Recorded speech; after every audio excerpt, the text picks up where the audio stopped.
stand in your truth. Every voice matters, yeah, we see you. Love who you are, let the world know. This is your moment, let your light glow. More than a story, more than a name. We break the silence, rewrite the frame. Autism, neurodivergence, every mind shines bright. Mental health, self-love, stepping into the light. For the parents, the dreamers, the ones who push through. Auesomely You, we celebrate you.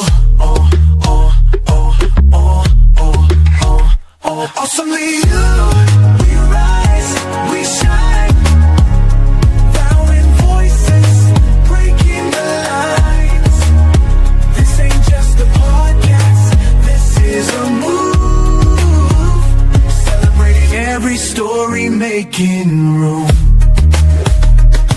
For the ones who speak in ways they don't understand. For the hearts that love big, for the ones who take a stand. For the ones who see the world in a different way. We amplify your voice, let the world hear what you say. Every challenge, every win, every step you take. You are seen, you are loved, this is your space. No more silence, no more fear. Auesomely You, we're standing here. We are the voices, we are the change. Hey, you guys, it is your host, Crystal Jordan, and I am back with another amazing episode.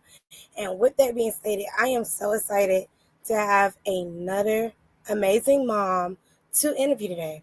Today, we are going to talk to Tiffany Archilla, and I will mess her name up, you guys. If you know me personally, I mess up people's names so much. But who is Tiffany? Let's get into her bio. I'm a mom who is interested in celebrating milestones. We celebrate the Inchstones. I love that. She said instead of her celebrating the milestones, she celebrates the Inchstones. So we're gonna let her explain that. I'm a mom that instead of taking my daughter to soccer and ballet recitals, I'm taking her to OT, speech, and I'm taking her to OT. I already said OT. So she's a mom like me, you guys. She's a mom who is the voice for her child because her child is nonverbal. And if I end up losing my voice during this episode, give me grace because I just left an amazing event. So give me grace, okay? Hi. Hi. Thank you so much for having me. No, thank you for allowing me to interview you. I always start off with the bio, even though I feel like I butcher yours just a little bit. But I also tell people to my awesome tribe to sit in your shoes for 30 to 40 minutes. Can you tell us your story? Yeah, so I'm a mom. I'm going to be 33 this year, and basically my story kind of starts before my daughter was born. So in my early 20s, I struggled with some infertility issues, and I was trying to have a baby, and I was told I was infertile, unexplained infertility. They couldn't figure out what it was. And then finally, I was blessed with my daughter when I was around 25 years old. Uh, she is literally like the reason for me being where I am today. I would attribute all my success to her. But when I was pregnant, was a high risk pregnancy. I had some issues relating to preterm labor. Her femur was measuring short, so they told me that she could be a dwarf. Nothing as it relates to what's actually going on with her. But she was my miracle baby. She ended up being born at 37 weeks, preterm labor. I went into the preterm labor at 32 weeks, but I was able to keep her in for another 5 weeks. And then she was born, and it was blissful, it was amazing. And then our journey kind of began at, I would say, around 6 months old, when I found out that she wasn't really meeting her milestones as kids normally do or should do. So I gave her until 9 months. I gave her until she was 9 months old. And to me, I think it was 2 different milestones. One was sitting up. I can't recall what the other one was, but I gave her 2 things to reach that she should have reached by 9 months old, and she didn't reach them. So that's when our journey began with neurology, early intervention, genetics. We've gone to a lot of specialist appointments. We spent a lot of time in the doctor's office. And she works very, very hard, and she has been since she was 11 months old. So when she was 11 months old, we started early intervention, so OT, PT, speech, ABA, all of that. We started at 11 months old and continued until she was 3, which throughout this whole time, we're seeing a range of specialist developmental pediatrician, geneticist, neurology, ophthalmologists, orthotics, just a whole bunch of different specialists that we were seeing to try to figure out what was going on. So during that time, she was in all these therapies with early intervention. She started school around 3 or 4, pre-K 3, so she was 3 years old. And she started going to a private special needs school in New Jersey. Shout out to Lakeview, they're amazing. She went there until recently, and then we moved, unfortunately, so she no longer goes there, but she does still go to, she attends a school with a multiple disabilities classroom currently, but she still does do all of those therapies. We're also introducing aqua therapy that she's been doing since she was also 3 years old, equine therapy, which is just starting next week. We're so excited. But yeah, we actually found out her formal diagnosis. It took up until last year, February 1st of 2024, is when we finally found out what her diagnosis was after years of going through lab work, blood testings, MRIs, like just everything under the sun. We finally found out that she has NGLY1 deficiency, which is a genetic mutation in the NGLY1 gene. It's also known as congenital disorder of deglycosylation. She is the 98th person in the world to have what she has. And so she's truly one of a kind. And to know her is to love her, is what I say to everyone. She's a very sassy, smart little girl that she knows she might not be able to communicate. She's nonverbal. She's non-ambulatory. She does have seizures as well. And she wears braces on her legs. But she definitely can relay what she wants, which is something that I absolutely adore and love about her. Even though she can't speak and verbalize it, she definitely lets you know if she likes something, if she doesn't like something, if she wants something, if she is hungry, if she's thirsty, and she has a love for music. So it is an amazing little girl with such a big personality, and she's taught me so much, and I continue to learn from her every day. So this is a little bit of our story. I love that. I want to get into a tough question. Mm-hmm. And disclaimer for anybody listening, this question may be a trigger for anybody listening to this episode today. Do you feel like your daughter was your rainbow baby? Yes, I struggled with years of infertility for a really long time. And I actually went through IVF, I went through IUI, I went through all those things to try to have a baby, and everything was unsuccessful with no real explanation. The only explanation that I had was I had unexplained infertility. So I will say, like, when I finally did get pregnant with her, naturally of all things, I had finally come to, at that point in my life, I had gone through so much that I just kind of accepted it for what it was. And I thought, if anything, I can adopt and I can go other routes. And it wasn't necessarily over, but maybe me being, birthing my own child might not happen. And when I finally came to terms with that, funny enough, that's when I got pregnant. So I definitely feel that way. Can we get into the topic of, if somebody don't know what a rainbow baby is, do you feel comfortable explaining what that is? Oh, yeah.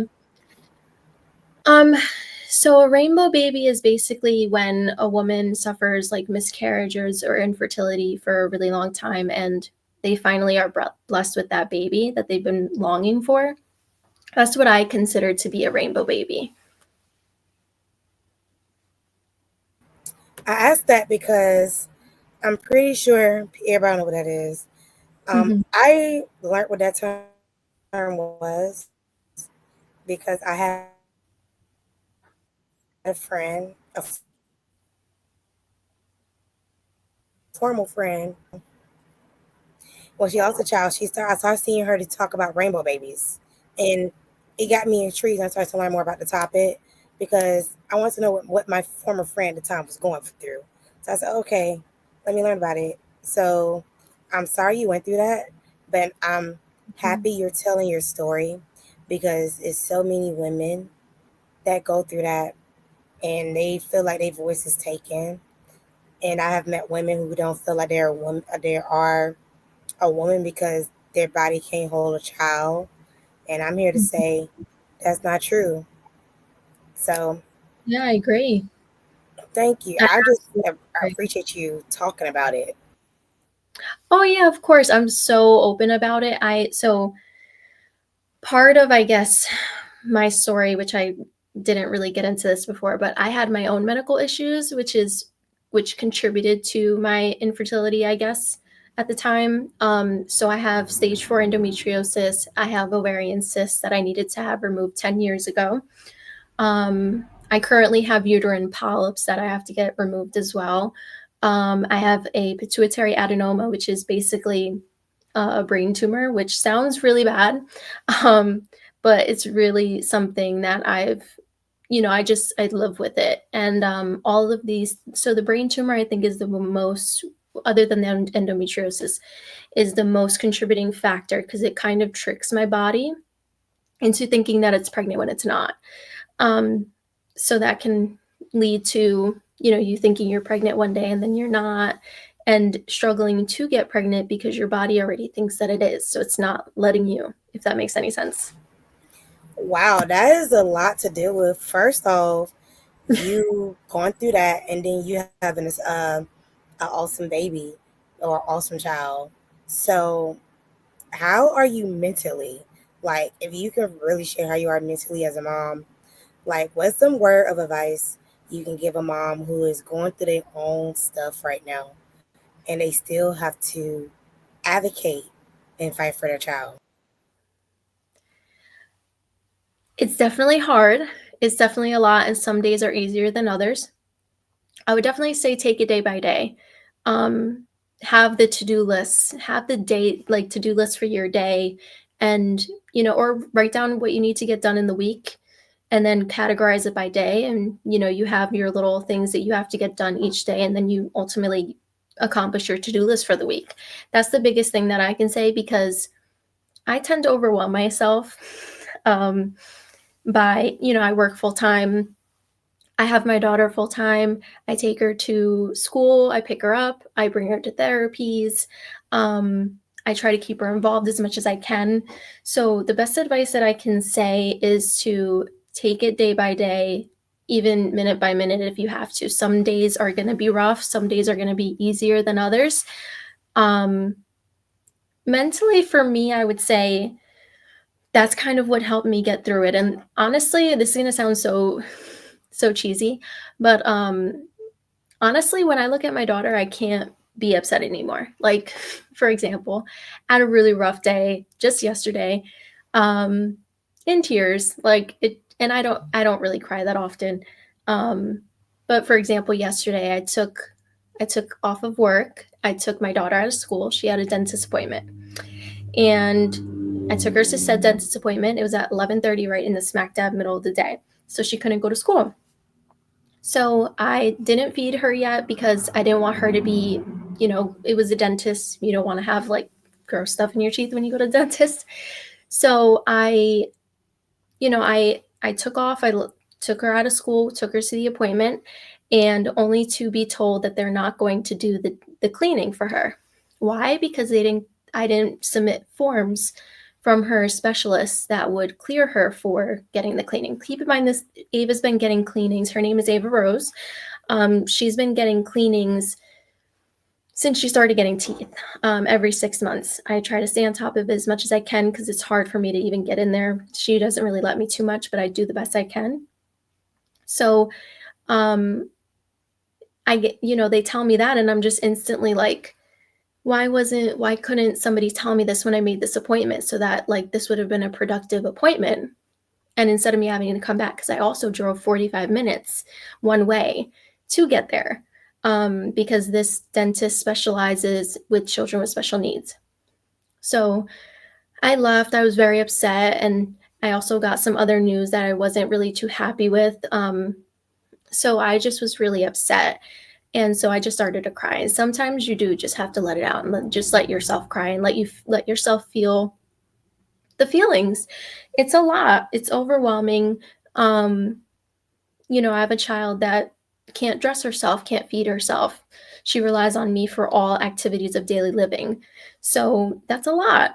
And my boyfriend's going to laugh when he watches this and hears me say also, another word of advice is to accept help. Something that I have a hard time doing.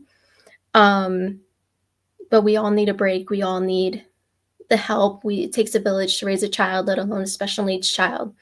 So I guess those are take it day by day and accept the help is the best thing I could say. I'm gonna laugh at you because us as moms, sometimes we don't want to accept the help.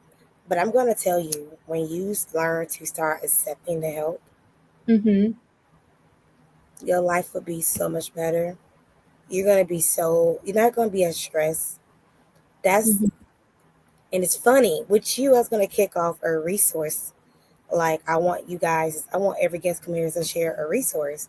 But the biggest resource I can say is use your village. When Right. you start to tap into your village and use your village, amazing things start to happen for us moms who have special need kids mentally. Mentally, we start to be okay. I'm filling my cup. My cup is over. I'm taking care of my child from my overflow. That's what I want to say to you. When you see your boyfriend's gonna laugh at you, I'm laughing at you because I've been there, and that was so stressful. But I'm no longer in that place, and I can't wait until you get to the place for you to allow people who actually love you and your daughter to be there and step up. Mm-hmm. Because it's rare. Like, it's so rare. And your boyfriend sounds like he's amazing. Like, one thing that I love about my boyfriend is he's so ready to step up when I need him. And I said, okay, sure. Whenever I need you, I'm going to call you. I said, don't tell me that because I'm going to do it. The best thing my boyfriend ever said to me was my son had it was, what you call it? PTA meeting, right? But I Yeah. had an event that day, so I couldn't go. So couldn't go. And my boyfriend said, if I was off, I would have went. I looked at him. Aww. I said, and funny, I was venting about the other co-parent not being able to go in general. He said, okay, he about to have a third. I said, perfect. Mm-hmm. And I want to say to you, for us as special need moms and having nonverbal kids, it's super hard for us to date. Super hard for us to trust Yes. and let go. And to you and me, we have to learn to trust our boyfriends to be there for our kids. Because we need to see if they're the one for us. Mm-hmm. We can start giving them manifest. I got a good one. That's a whole other story too. I believe it because I'm listening to you, and it's funny. I had another question for you, but when you brought that up, I understood. I've been there, and I felt compelled to say that because it's other parents who listen to this podcast, and I need them to understand. Mm-hmm. It's okay to ask for help. We don't have to wear a cape every day. Now, when we go into the school systems for IEPs, wear that cape. When you advocating, wear your cape. But if Mm-hmm. somebody got their hand out asking to help you, let them help. Unless they're showing signs of something that you do not believe in or do not like or you don't trust them, then you trust your gut. But beyond that, let them help. And especially if he's gonna be the man we marry, let them help.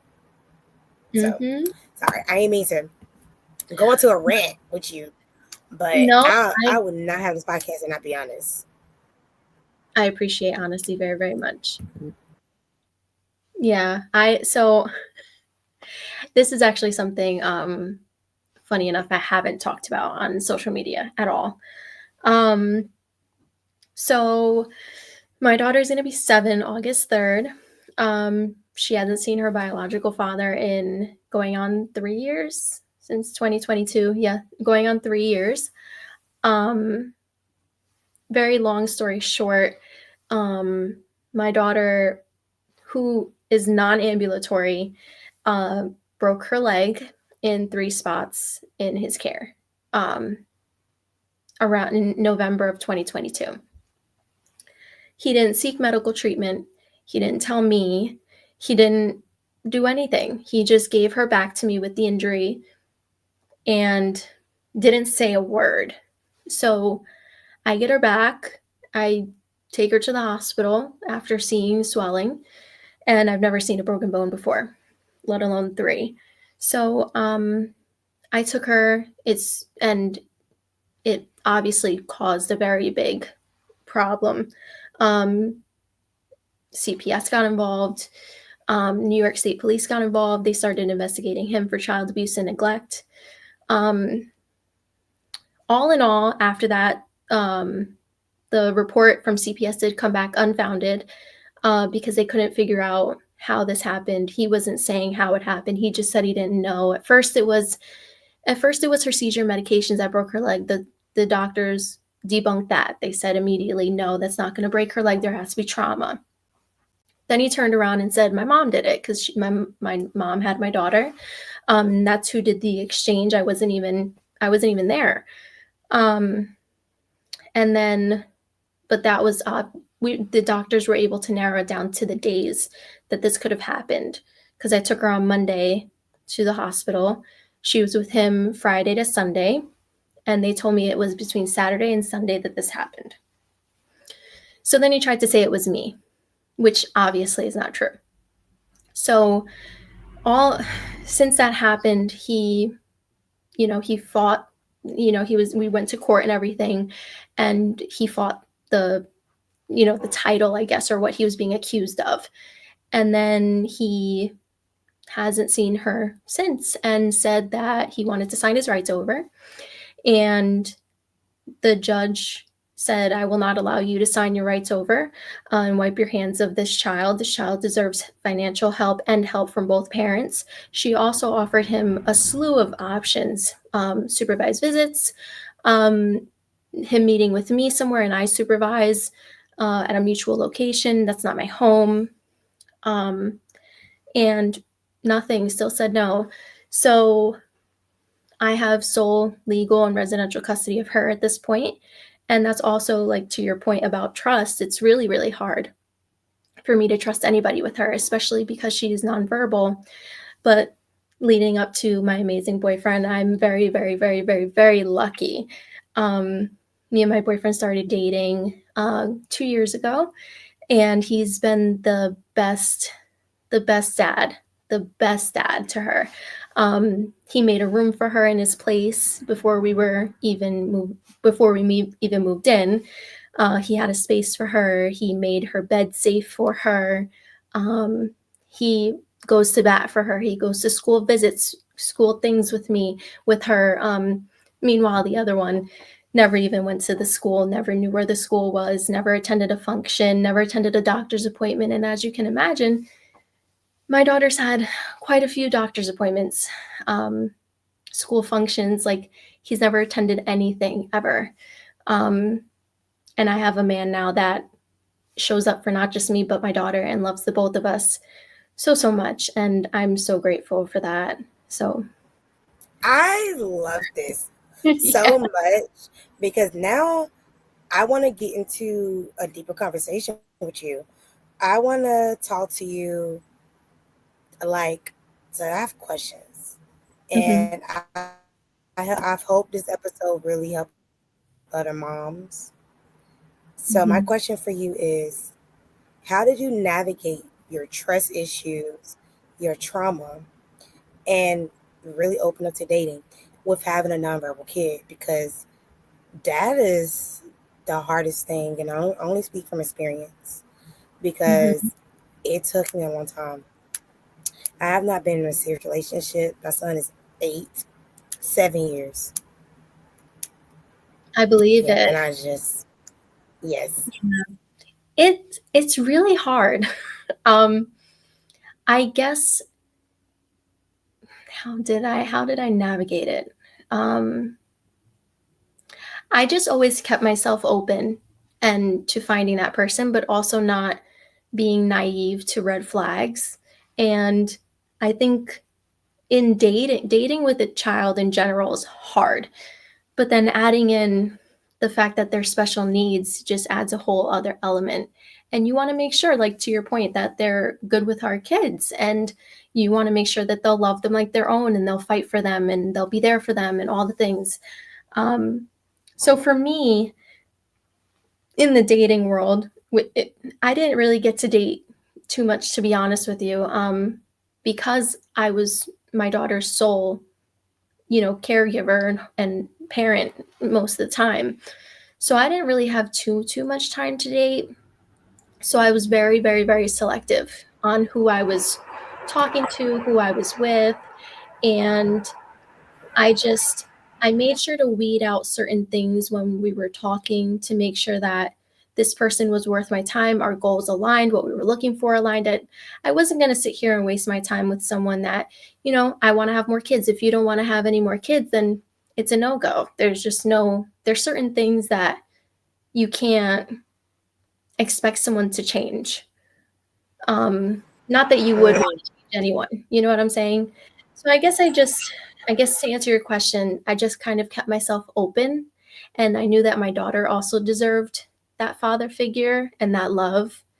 Um, so I just kept myself open, and luckily love found me all these years later. So I'm very happy. Hold on. I agree with you, what you said. Love found you. If that's not what I'm going through right now, it's just so beautiful. Okay, I'm happy that we talked about that because I know in our community it's hard. You already have in our community, divorce rate is higher when you have a special needs kid. It's 85%. If I'm accurate, it's in the 80s or 89% divorce rate when it comes to having a special needs kid. So I'm happy we really got to touch on that, especially within a dating phase or, excuse me, or within not engagement yet, because love is possible for us. But to get back to your daughter, I want to talk about you. I heard you say she's the 98th person to be diagnosed. So my question is, in the world, In the world. how did you feel when you received that new diagnosis? So many things. Um, I actually wrote about it on my Instagram when I found out about it and I was ready to share. I talked about all the emotions that I went through. So it was like I was happy to know finally, after I think it was 4 or 5 years at the time. Yeah, I think it was about 5 years, I think, at the time that we had been going through this. And so I was happy to finally have a diagnosis.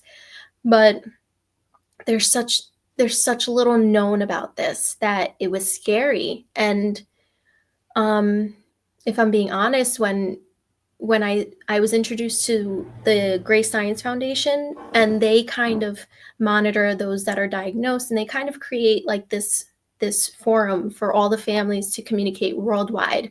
So we got Turkey, we got Australia, we got India, Colombia, just all these, Brazil, the US, like Canada, like there's just so many people, like families worldwide, but it's such a small community at the same time because it's so rare. It just, not knowing what was going to happen, like when I joined the Grace Science Foundation, that's what I was saying, sorry. Kids were passing away with what my daughter has. And that made me feel very, very scared. I can't imagine, my heart goes out to, honestly, like the parents that have lost children. And I can't imagine. And it makes me terrified, was the word that I actually used. So it ranged from happiness to being scared, and to, scared of the unknown, scared of what could happen, scared of all that. But also happy. And like, it also made me sad because, my daughter, when like I was actually just talking to a friend about this. When you have a child, you have all these dreams for them, all these hopes. And of course, I'm not trying to put absolutes on it at all, but at the same time, I need to be realistic. Like, my daughter may not ever walk. She may not ever be able to feed herself entirely. She may not ever be able to dress herself. And, although I don't like to put absolutes on that, it's just the truth. And it made me worried of what could be with this diagnosis, if that makes, and then the sadness of, why my daughter, and grieving the life that she should have had, and grieving the life that I should have had as a mom with her, and being able, to experience having grandchildren and her having children. And, it goes far deeper with, with parents, with kids that are disabled or special needs. It's just a range of emotions. It's just, it's overwhelming. It's a lot of things. Mostly I feel like I grieve her life and what her life should have been, and things that she should be doing as a 6-year-old, and the things that she misses out on because they're not inclusive or accessible for her, being that she's in a wheelchair. It's a lot of like sadness, happiness for knowing, but sadness of what she's losing out on, terrified of what the unknown is and what her lifespan could look like. That's honestly something that terrifies me so much. And I try not to think about it, but every time I hear about a child that has passed away, it kind of ignites that fear in me again, if that makes sense. Well, I want to say, first off, you're brave for telling your story. And you are a mom who is just trying to navigate what your daughter is going through. And you're doing a great job. Sometimes we have to hear other people say we're doing a good job, but you have to tell yourself you're doing a good job. So I'm here for you. And now it's time to have a little fun. This is in the podcast where we do the Auesomely You fun. It's a keep it real segment, and I just randomly ask questions. See. This not you. Awesome confessions. What is something you what is something you used to believe about yourself that you know now isn't true? What did I used to believe about myself?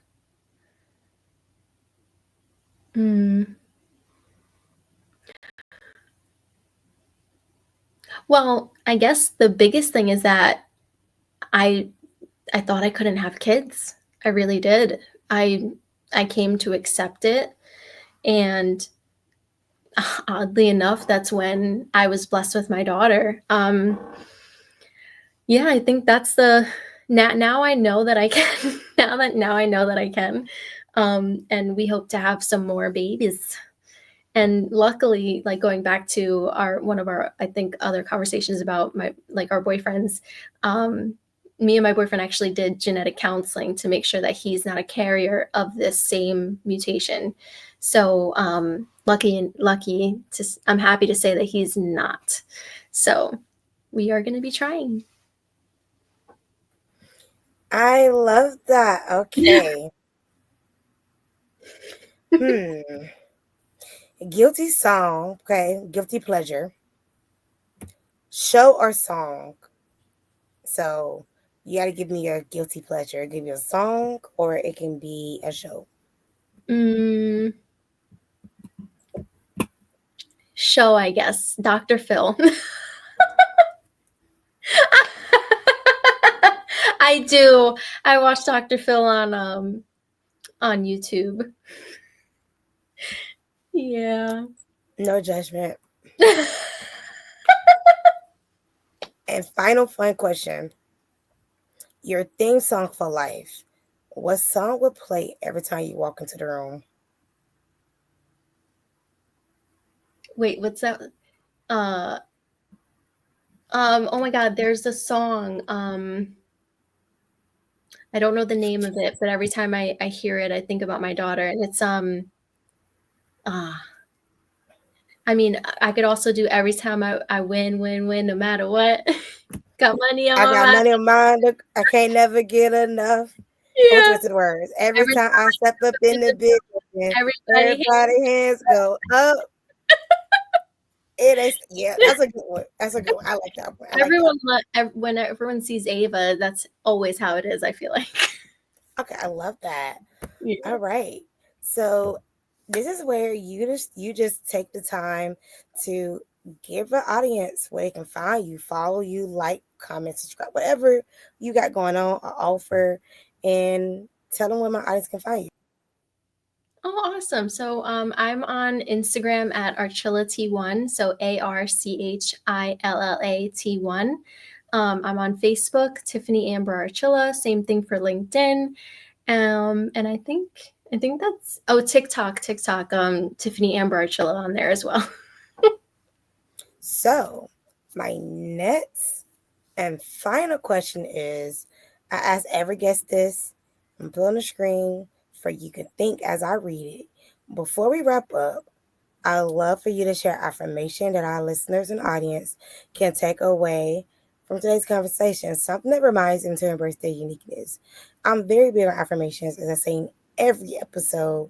I love when you guys come with an episode with a affirmation, and I'm going to write it as you say it because I want to remember it, and I'll be right back. Okay. I would say I am worthy. I feel like that's a common one, but I feel like for me it resonates hard because when I thought I couldn't have a baby, I just felt like I wasn't worthy of being a mom. And if I wasn't worthy of being a mom, like why? Like what's the purpose of life then, you know? And then, you know, now I going back to your other question about what did you believe about yourself before, but you don't now, or it was the opposite or something like that. I used to think I wasn't worthy. And I would lower my standards when I really shouldn't have. And me knowing now that I'm worthy and I'm worthy of love and I'm worthy of a good man and my daughter's worthy, even, you know, despite her disabilities, you know, we're both worthy and we're both worthy of that love and deserving of it. And I think that's the biggest thing. All right, so awesome tribe. I want you guys to get ready, and we're gonna dive into what you said. I want you to start with saying it after I say it. 1, 2, 3. I am worthy. One more time. If you're driving, let's say it one more time. I am worthy. I'm gonna tell you why I love that, because I used to think I wasn't worthy of love. I used to think that I wasn't worthy of having another business that's successful as my past one. I used to think I wasn't worthy of doing things alone. So it resonates. And the reason I wanted to like dive into that a little bit, because I'm pretty sure it's another caregiver, a mom, or advocate don't feel like they're worthy. My biggest thing right now is telling myself I am worthy of love. And God has sent my person. And I'm just like this. But I had to believe it. And yes, that affirmation is simple, but it's powerful. So I want to say thank you for sharing that powerful affirmation. It may be simple to you, but it can be powerful to somebody else listening right now, because they probably in a situation they don't think they're worthy. So and you're telling them that they're worthy. And that's how we're going to wrap up this episode, is that we are worthy. So We are. No matter what. No, I think I heard it on a show the other day where it was like, you do this bad, you're still worthy. You do this, you're still worthy. You do that, you're still worthy. And it was like naming all these terrible things. And he just, afterwards, he would just say, you're still worthy.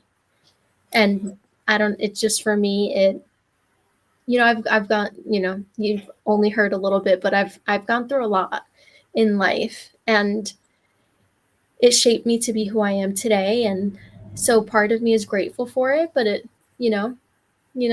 I'm, despite all the hardships and the obstacles and the challenges, my daughter and I are still worth it. We're still worth it, and we're still worthy. So. I love that. I love that because, number one, it doesn't matter what we're going through. We're still worthy. Yes, we have special need babies. They're nonverbal. But you know what we are worthy of? Love. We are worthy to love again. We are worthy to open our hearts again, to falling in love and having them have an amazing stepfather or a dad role model. We are worthy of that. And it's so funny. I did not see this episode going towards this topic, but this is probably one of my favorite episodes because Aww, thank you. because I struggle with that. I did. Now, honey, no. But I know it's somebody else that's going to listen to this, and they may be like, oh my God, I can date again. So it's funny how this episode went, but I know somebody needs it. So, Awesome Tribe, I know y'all know we went over, but it's okay. I need you guys to like, comment, and subscribe. And I need you guys to go follow her on Instagram, TikTok, and just show her some love. And with that being stated, guys, I am Crystal Jordan. I am your host. And thank you for rocking with Auesomely You Podcast. Bye. Until next time. Thank you. You're welcome. We rise, we shine, vowing voices, breaking the lines. This ain't just a podcast, this is a move. Celebrating every story, making room. For the ones who speak in ways they don't understand. For the hearts that love big. For the ones who take a stand. For the ones who see the world in a different way. We amplify your voice, let the world hear what you say. Every challenge, every win, every step you take, you are seen.